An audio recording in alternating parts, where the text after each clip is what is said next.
Hey everybody, in today's video, I am going to play as Italy, and we're going to go down the monarchist path and form Rome. And we're also going to do a couple of the extra missions you get after you form Rome, decisions, that allow you to just core a bunch of land, and we're also going to conquer Germany, because why not? And so first, instead of immediately pulling out of Ethiopia, I decided I was actually going to defeat Ethiopia and complete the first two missions that you get for that. And my industry is mainly going to be focused on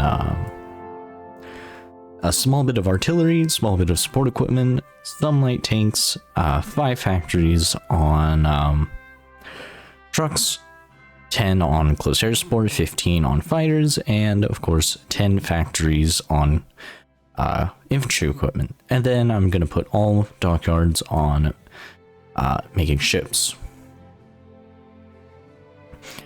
And something I would like to mention is, I feel like this is fairly obvious, but maybe some newer players would think that you don't need to manage the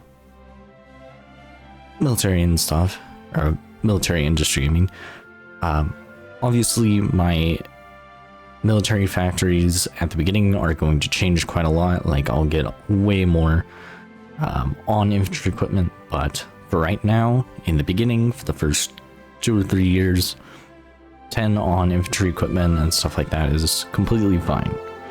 And anyways, the way I'm going to defeat Ethiopia and get both missions completed is I'm going to have my entire army basically just focused on both the north and the south with air support.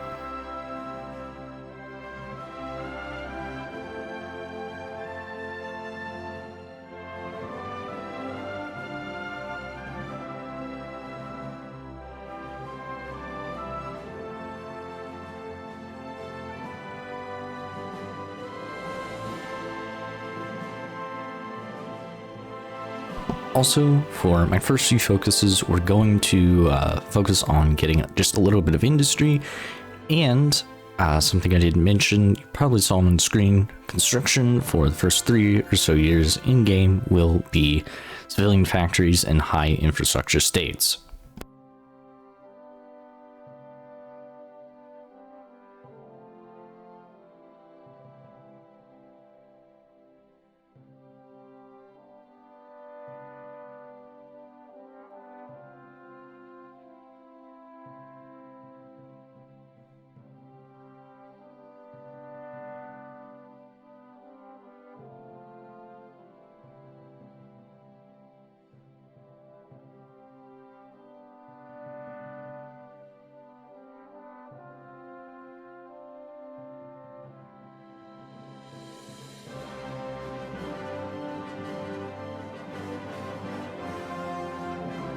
And of course, as always, whenever you can, early war economy, just because it frees up a lot of civilian factories, especially if you're a major country like Italy.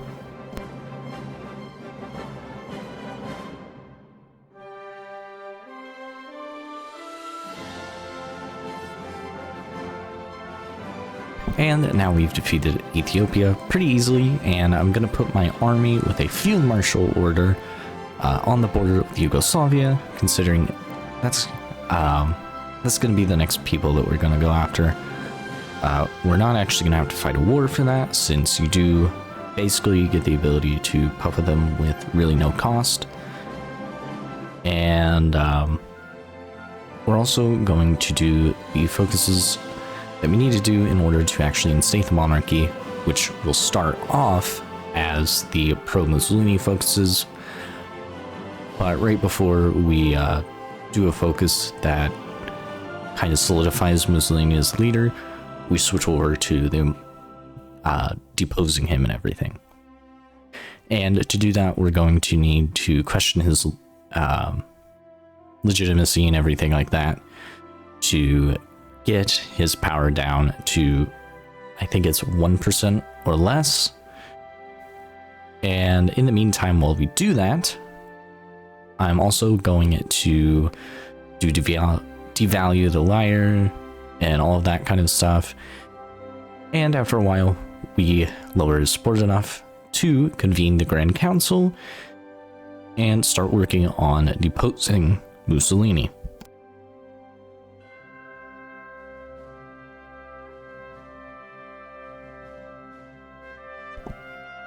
Also, we are going to obviously hire the monarchist demagogue that will give us monarchist support.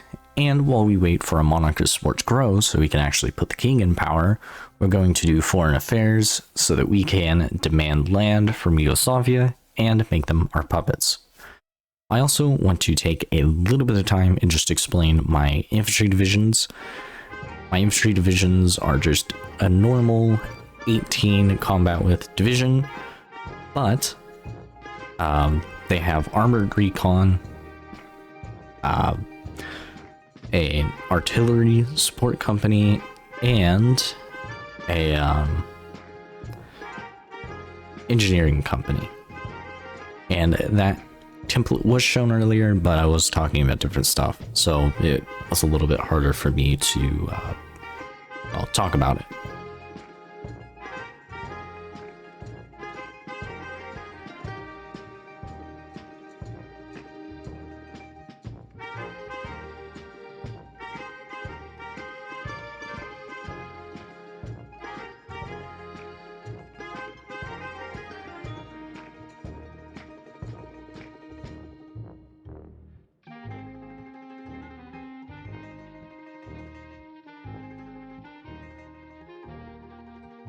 Now we're finally able to put the king in power, and we're going to need to wait again so that we can get over 50% monarchist support, and that will allow us to do some focuses that basically prevent us from going into a civil war, which Italy is usually scripted to do. And honestly, the Civil War was something that ended my runs multiple times, and I just really didn't want to deal with it in this campaign. So yeah, we're going to do Power to the King, and disband the Black Shirts, prepare the Royal Guard, all of that, which will allow us to go down to the Mare Nostrum stuff, and allow us to do All Roads Lead to Rome, which gives us a lot of war goals. Basically a war goal on everybody that borders us. But before we do that, we are going to go for Iberia, and I'll explain why we're going for Iberia first later.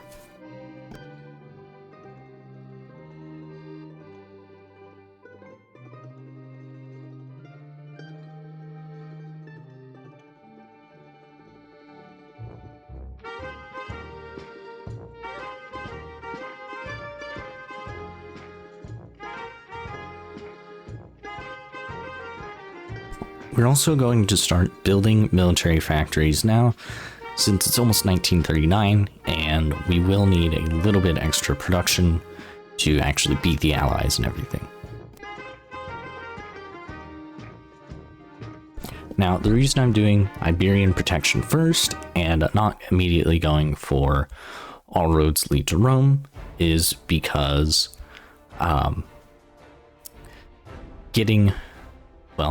this is kind of a luck thing, but if Portugal rejects your offer and it's Spain that allows you to puppet them, you can actually directly take Portugal's land, and directly taking Portugal's land will mean that you border Belgium, which means that you can annex Belgium in a, you actually just get the war goal from All Roads Lead to Rome, which allows you to annex Belgium without having to fight the Allies, if you do it quickly enough, at least. And it gives you the ability to take France from Germany, since you will be the one that borders the invasion and everything into Paris. Well, basically, your territory will be the front line for taking Paris.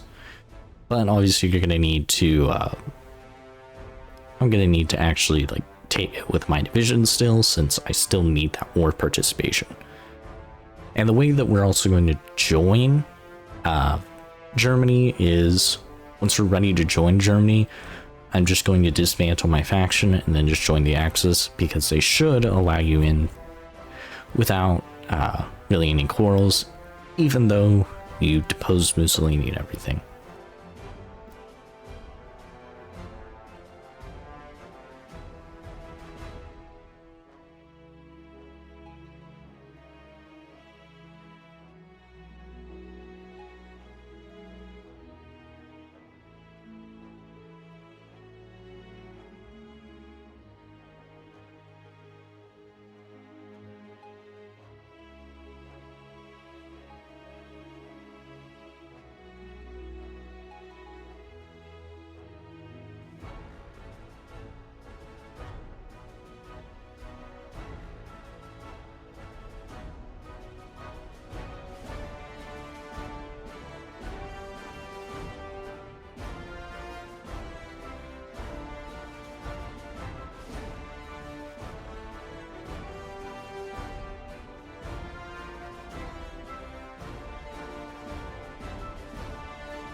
And now I'm going to start training a lot more divisions, just in order to prevent the country from collapsing into civil war, since we haven't done the thing I was talking about to prevent that yet. And if we let the Allies take too much of our core land, we will go into civil war. So I'm going to use the All Roads Lead to Rome war goal to declare war on France, then join the Axis and justify on Bulgaria, so that they aren't a problem whenever I have to fight the Axis later. I will also make my conscription law higher, since we are running low on manpower.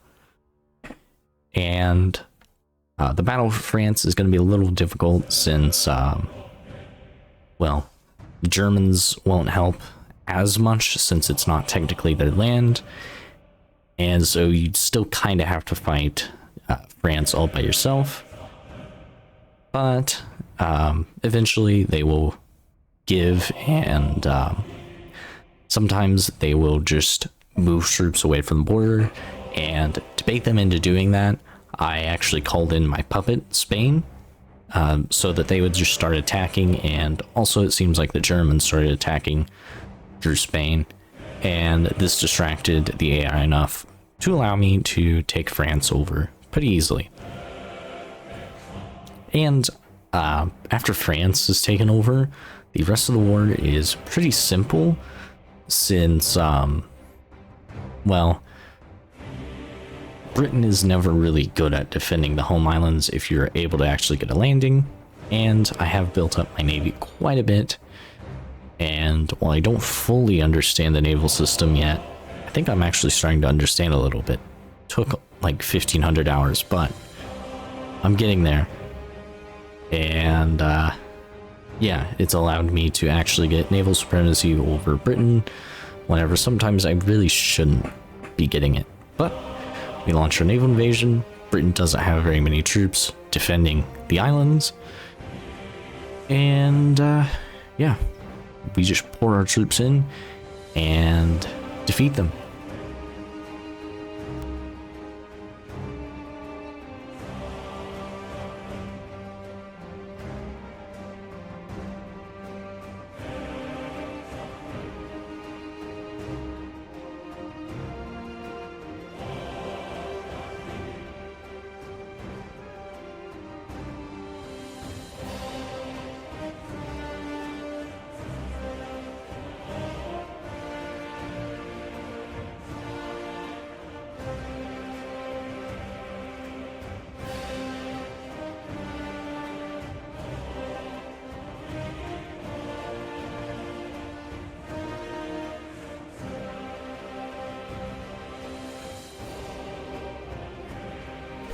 now in the peace deal with the Allies, I'm going to mainly focus on taking what I need to actually form Rome, and I'm going to try to take all of France, England, and just some other stuff for rubber and other resources like that.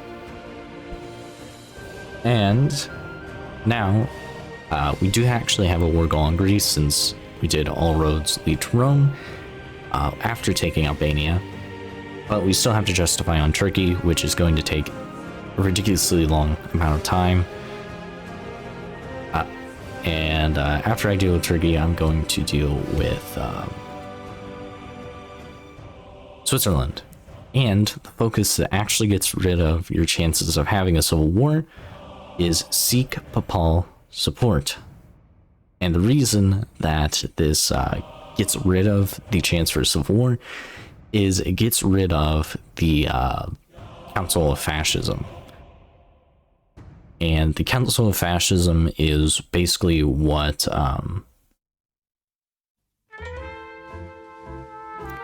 that's what usually starts a civil war and deposes the king and everything like that.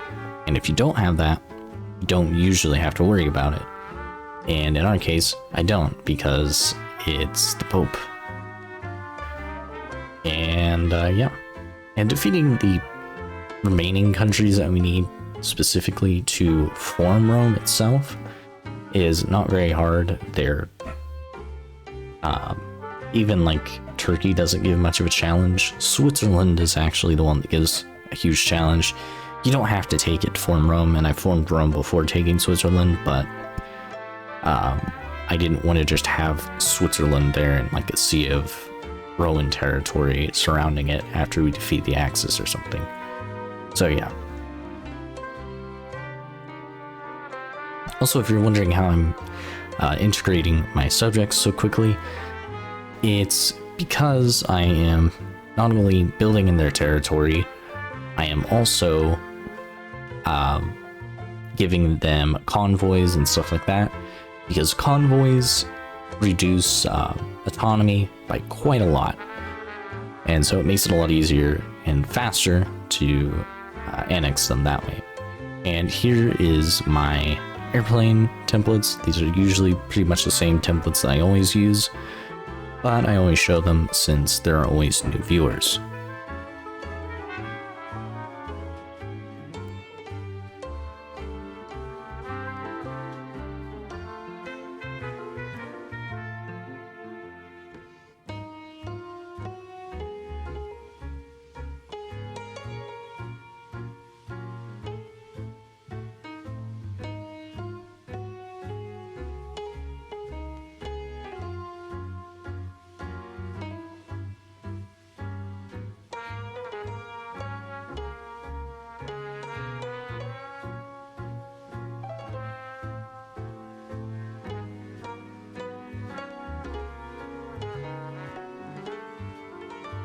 While I wait for my war goal to finish getting justified on Turkey, I did start training quite a lot of divisions, and we're mainly going to need like around 200 something divisions to defeat the Axis. But a lot of those divisions will get killed because it is pretty hard to maintain a gigantic front line.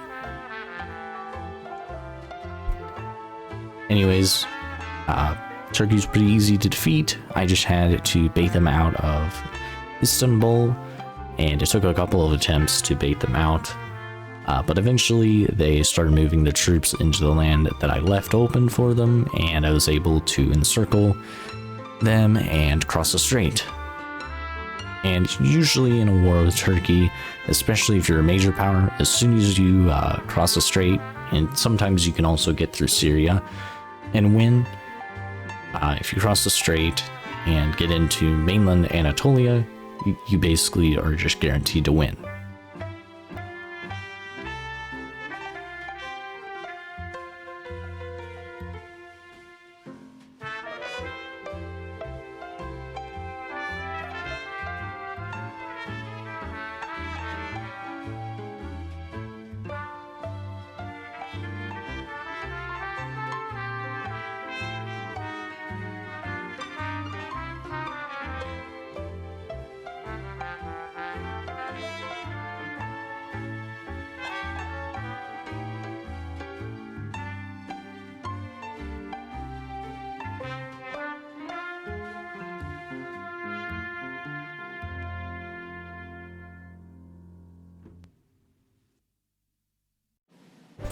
And after defeating Turkey, I'm going to fully annex them.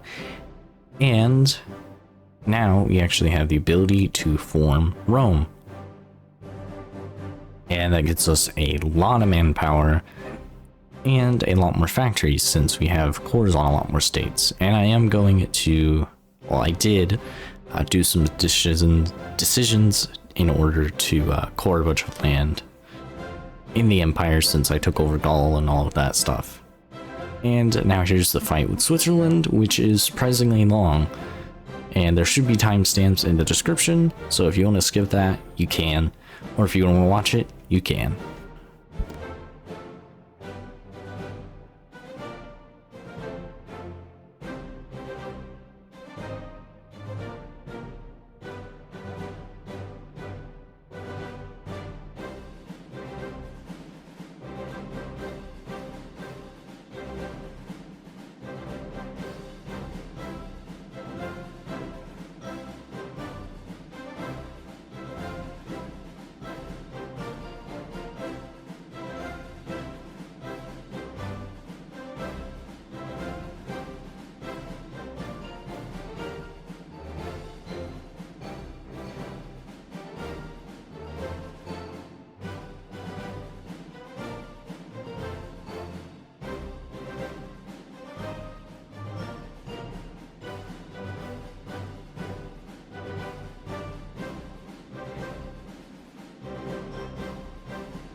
And now with Switzerland finally defeated, it's time to actually prepare to fight Germany. And I have 96 divisions that are deployed to actually defend the Eastern European border. And then I have some small armies all across Africa and Anatolia just to try to defend that. And at first, those lines do hold, but it doesn't go super well after a bit. But that doesn't necessarily matter whenever I am having a very successful push into Germany, at least when this war starts. But we're going to just deploy a bunch of planes that I built up by just putting, like, I think there's almost 100 factories on airplanes. Oh, over 100 factories on airplanes. It just showed up there.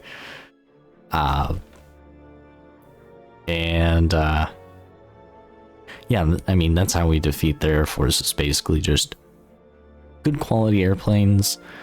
Probably better quality than the AIs, I think. And, yeah. But this war is definitely not a short one. And it really wasn't an easy one either. And so at first we're going to make some pretty decent gains into Germany. But we are going to get stopped once we take, like, Munich and stuff like that. And while we still will be making, like, constant gains, it's going to be, like, really slow constant gains. And also, yeah, we do huge damage to their air force with our 5,000 planes. And here's where the cracks start to show in the eastern part of the empire. Hungary, well, I don't think it was actually Hungary. I think it was a combination of Hungary and Romania. Broke through, like, one province in my fallback line, and they just started flooding in to the east. And so we lost a lot of the eastern part of the empire as time went on. But our offensive kept going pretty decent. But I think it's probably time I stop talking and just let the actual video explain the story for me.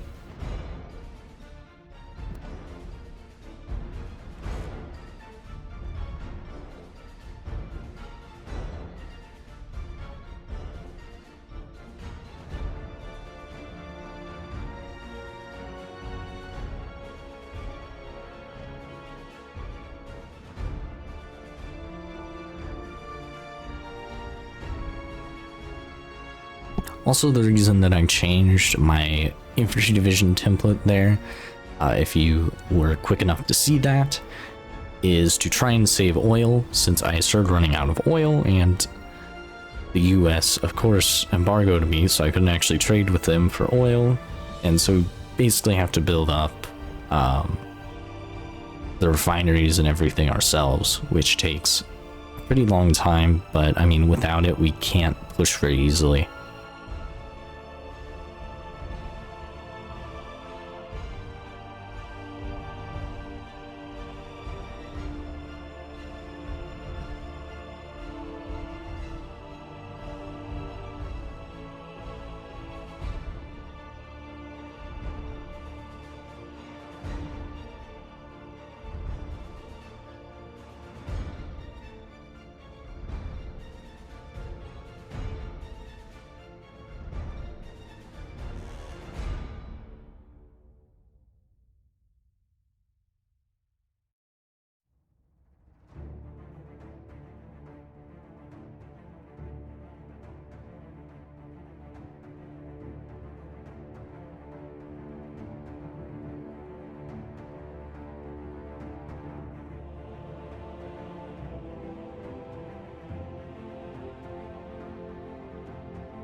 And after making some pretty decent breakthroughs through cities like Hamburg, Magdeburg, and all of that, we're finally able to push through Berlin, and we do capitulate Germany. And you might think, well, that means the war's over then, right? No, because, of course, in Hearts of Iron 4 fashion, really random countries become a major power whenever you defeat a major power. And, honestly, I don't even think this should be allowed, but Norway became a major power, and they're a puppet of Germany. I don't know why puppets can become major powers. At least if they become major powers, they should get independence. But we're going to finish off the Balkans first, just so Germany can't come back, and then we'll naval invade Norway. And honestly, there's not really much to say about that. We pretty much just sweep everything. Norway just takes a little bit longer because it's Norway, and supply is horrible there.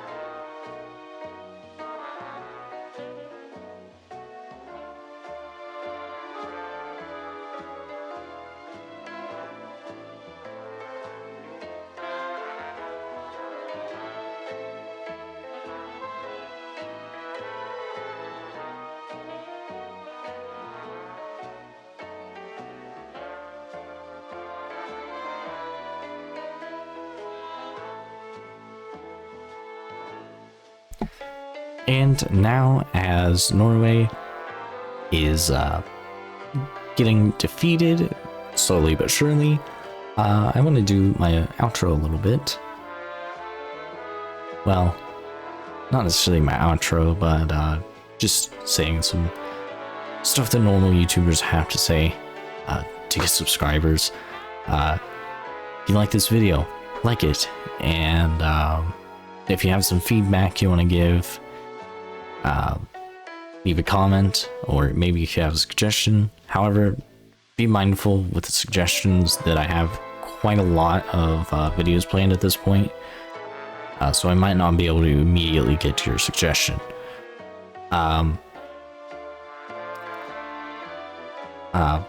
Yeah, I mean, that's about it for the normal YouTube stuff. Oh yeah, and if you haven't subscribed and you know, you've watched a lot of my videos, and I know that there's a lot of you, there's like 3,000 returning viewers or something like that, subscribe, because really helps the channel whenever you subscribe, helps the channel whenever you view a video, but I prefer it if you subscribe. And now to the peace deal with the Axis. I take pretty much as I can whenever it comes to ancient Roman borders, and then I take a little bit extra. And just ignore that I forgot to take Dopsuda, or I probably butchered that, sorry. Yeah. I'll see you all in the next video, and hope you enjoyed it. If you enjoyed me restoring the Roman Empire, you know, especially in a weird national focus path. Bye.